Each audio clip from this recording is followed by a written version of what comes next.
Hi everybody, I thought I would show you guys how to make these room mock-ups through AI here. Okay, so where do I start? There's all kinds of different websites you could use to make these, from simple to complicated. So you've probably heard of Midjourney, and it's a little bit more complicated. So what I thought I would do is I would try to show you guys the simple way to do it. So when I started this, I decided to just Google AI image generators, and so that's what I did. The one I ended up choosing is called Fotor, F-O-T-O-R, but the other ones are probably the same or close to the same. So where do I start here? Okay.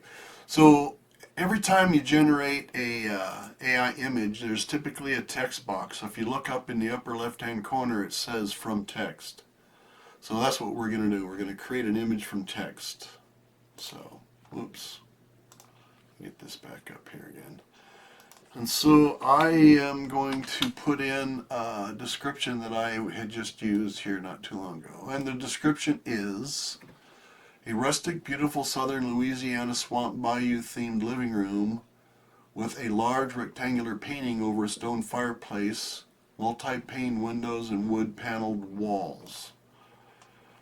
And then I chose a rectangular crop ratio or aspect ratio. In this particular case, it gives you the choice of 1:1, 4:3, 3:4, 16:9, which is more panoramic, or 4:3.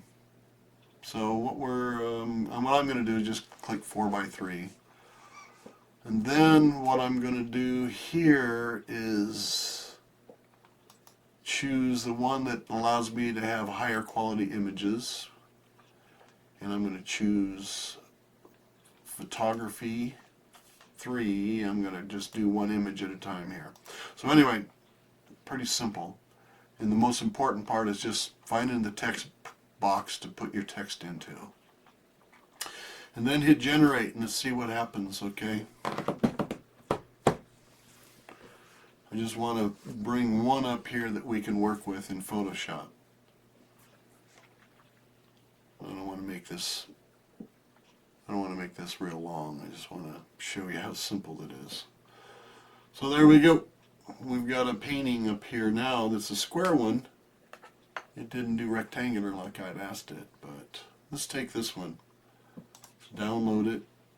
Save and downloads. Alright, then I'm going to downsize this. Okay. Alright, now I'm going to bring up Photoshop.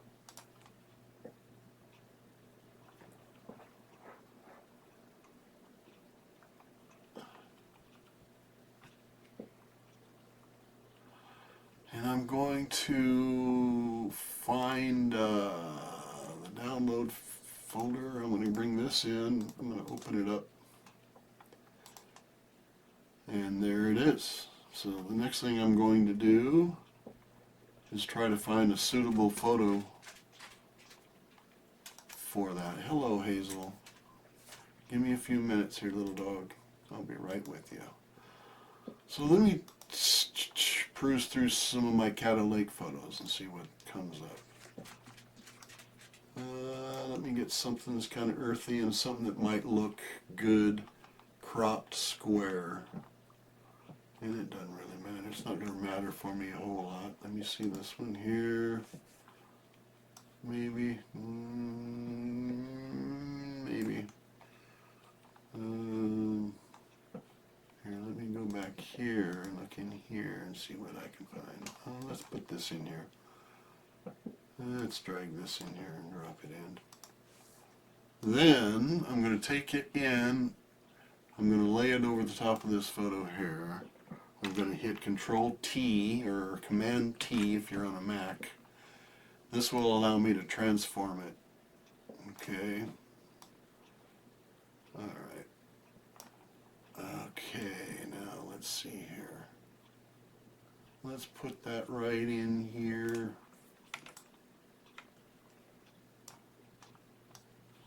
and there's not a frame on it. So let's just put this in here. Hit OK. Let me turn this off, and I'm going to set a couple guidelines to show me where the sides for that painting are. Let's see if we can crunch this into there, into that. Okay. Okay, I'm going to crop this square, but I think I'm going to kind of transform it a little bit.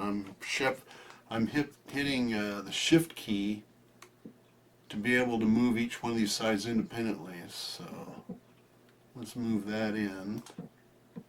Let's move this in a little bit. It'll make the tree a little bit narrower, but I'm just doing this as a demonstration for you guys, what you can do. I'm going to pull this down. I'm going to hit inverse selection. I'm going to hit delete. I'm going to hit deselect, Control D. I'm going to move this out a little bit. I'm going to take these guides out of here now. And then let's see what we got.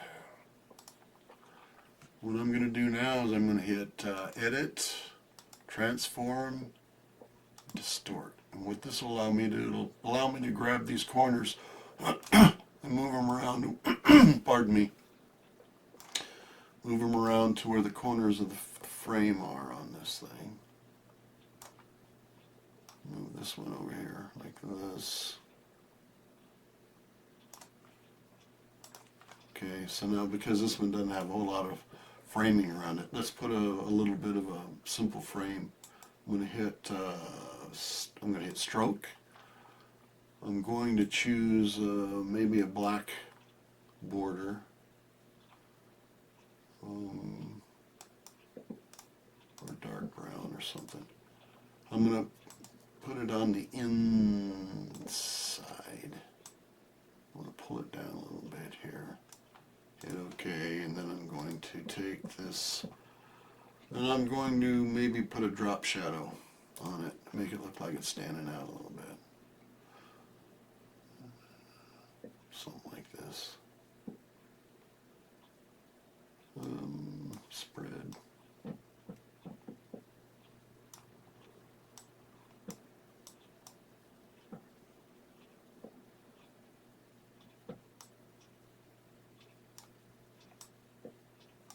Let's do it kind of like this, I don't know. Make it a little fuzzy. So there. So now I go layer, flatten image. The size of these that come from this image, or this AI image generator, are pretty small. So if you want to save it for the web, what I do is I go to export and save for web. This will give you the chance to compress the JPEG to a different size, smaller size. Then I'll hit save. It'll ask me where I want to put it. I think I got a folder up here in my photos or my pictures that says, where is it? Living room mockups.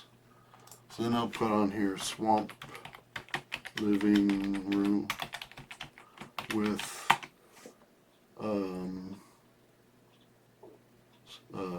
cypress tree or whatever, and hit save.